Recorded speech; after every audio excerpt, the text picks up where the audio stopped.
In 1920, the United States military discovered an extra-dimensional rift in a cave in the Grand Canyon. At the time, they didn't understand what it was, and naturally launched expeditions. Few of the explorers survived the expeditions. Those that did return became violent men incapable of speech. Each one attacked fellow servicemen and doctors before dying. Dying is perhaps too kind of a word. Their tissues lost structural integrity, leaving these men boneless, grotesque parodies of humanity. Autopsies showed that none of the men had skeletal structures. Rather than bone, they had a rough formation of what turned out to be calcified fungus. When inhaled, this fungus turned formerly brilliant men into mute, violent husks who quickly died. Autopsies once again showed a hardened fungal structure in place of the human skeleton. In 1924, a being of unknown origin peered out of the now heavily guarded rift. We weren't able to stop it. Not only was it utterly immune to human weaponry, the sight of it caused strokes, heart attacks, and in some cases, spontaneous physical mutations in the guards. Fortunately, it didn't stay long. Unfortunately, it returned several times to peek out into our world.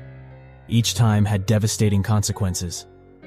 I don't know how or why the government came to this conclusion, but the document I accessed states that the intruder was a young being that was effectively peeking through a keyhole.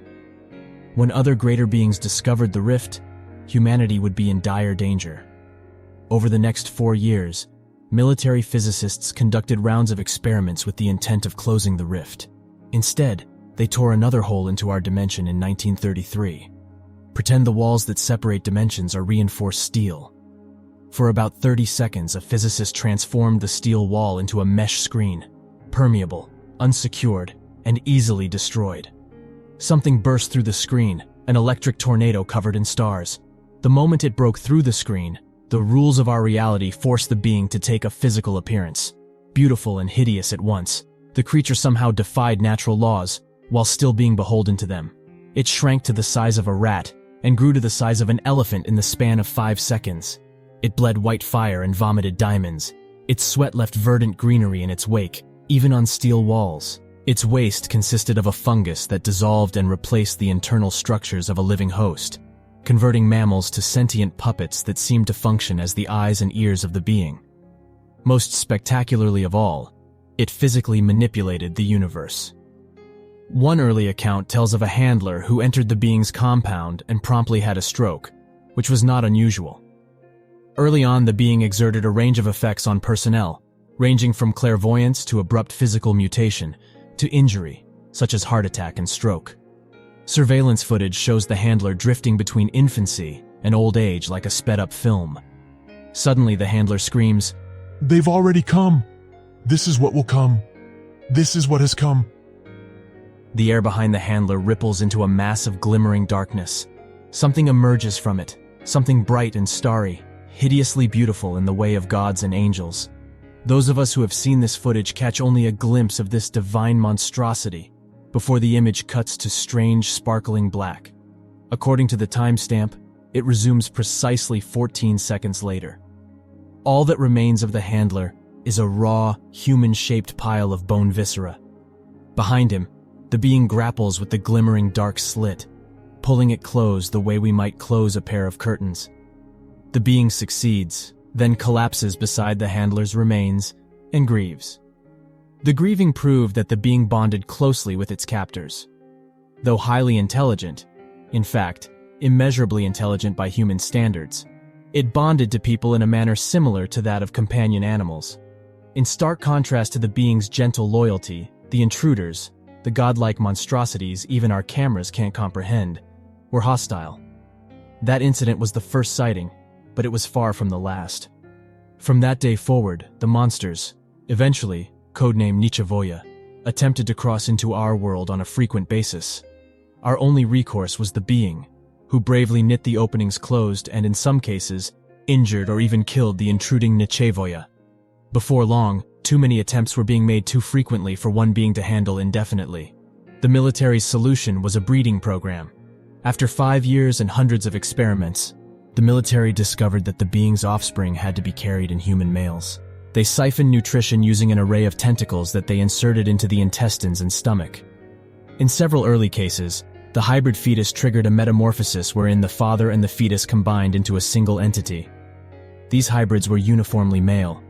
While they inherited most of the being's more interesting properties, none could knit the universe together. They could, however, accurately predict future events. They were weak, however prone to fits of grieving over horrible events and joyous celebration over events that made them happy, some of which were as inconsequential as the birth of kittens. We referred to them as Grisha.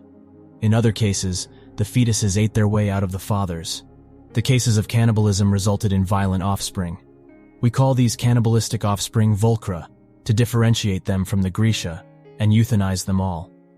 Until 1994, when a second being was finally born. She tore out of her human father and knit him back together immediately.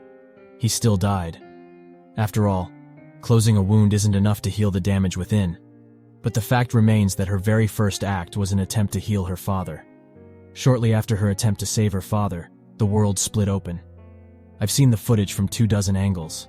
A stark black line cracks the air and grows, morphing into a glimmering obelisk that spans floor to ceiling.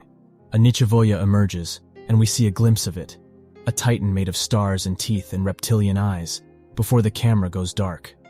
We waited for the inevitable breakout of the Nichevoya, but it never came. We finally received permission to investigate. We found the Nichevoya, paralyzed and half-concealed in its portal. The being and its daughter stood before it, feverishly attempting to knit the portal closed. This was the first indication we had that the being couldn't actually be trapped. It had deigned to let us imprison it, but could escape whenever it wanted. I didn't have time to ponder this for long. However, I caught a glimpse of the Nichevoya. Its skin pulsated under the lights, blinding snakes of mercury writhing around rivers of oil-slick black and banner-like undulations that reminded me of the aurora borealis. Eyes blinked at me, alien and fearless and full of a blank, impersonal rage.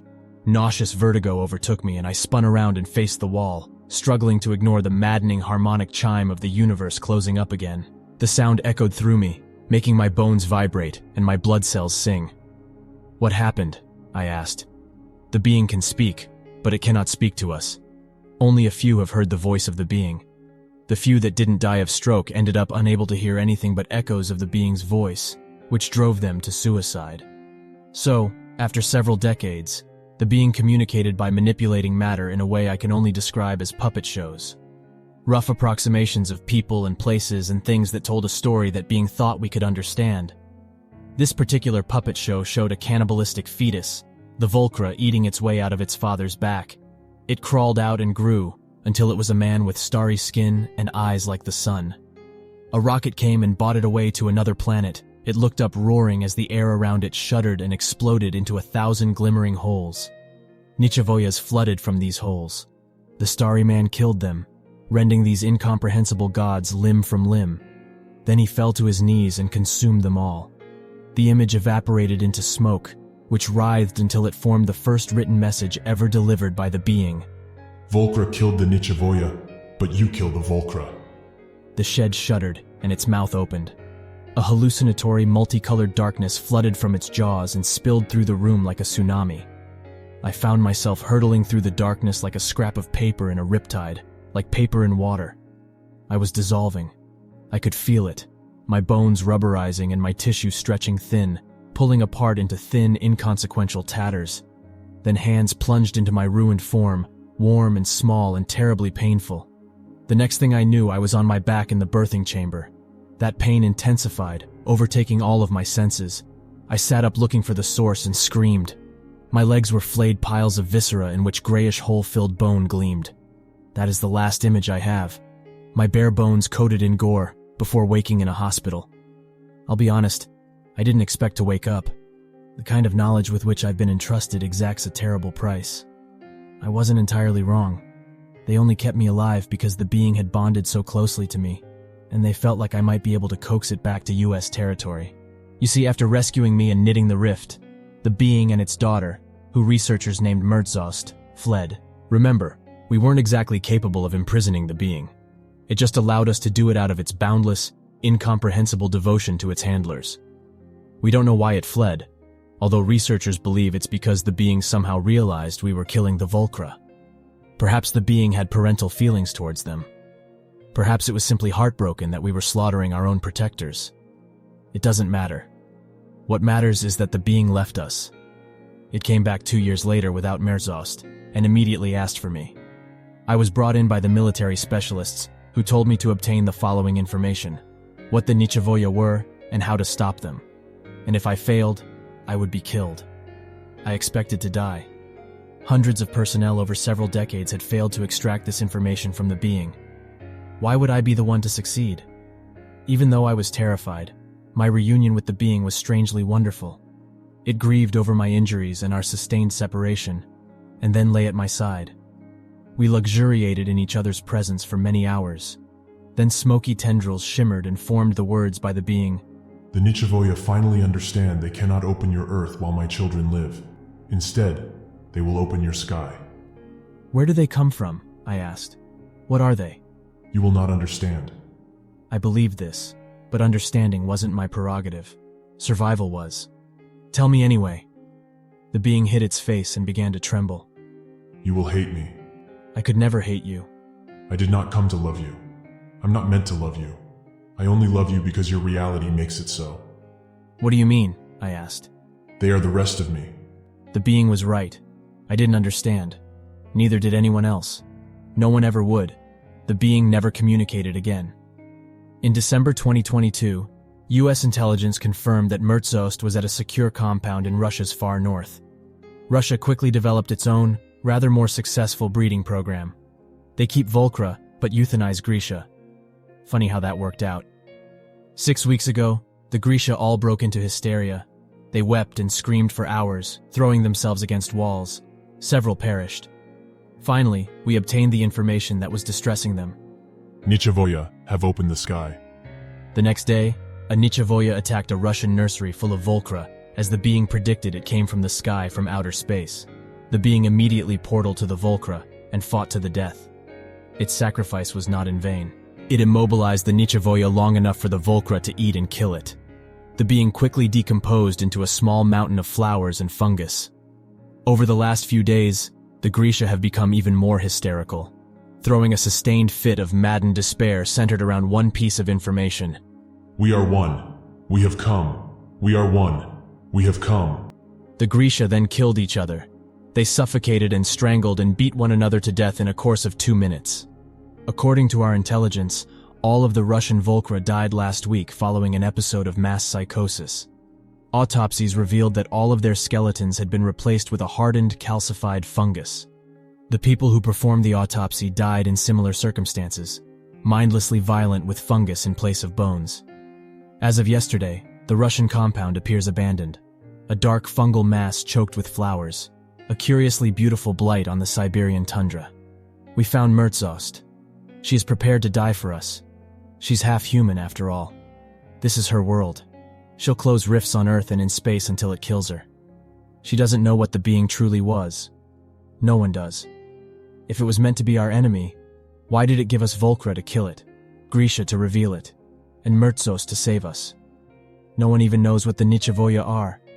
We only know that they are opening our skies. Contrary to released information, the government's been in space for quite a long time. Naturally, we're launching attacks against the Nichevoya. Without Volcra, I don't think we have a chance, but Merzost is willing to try.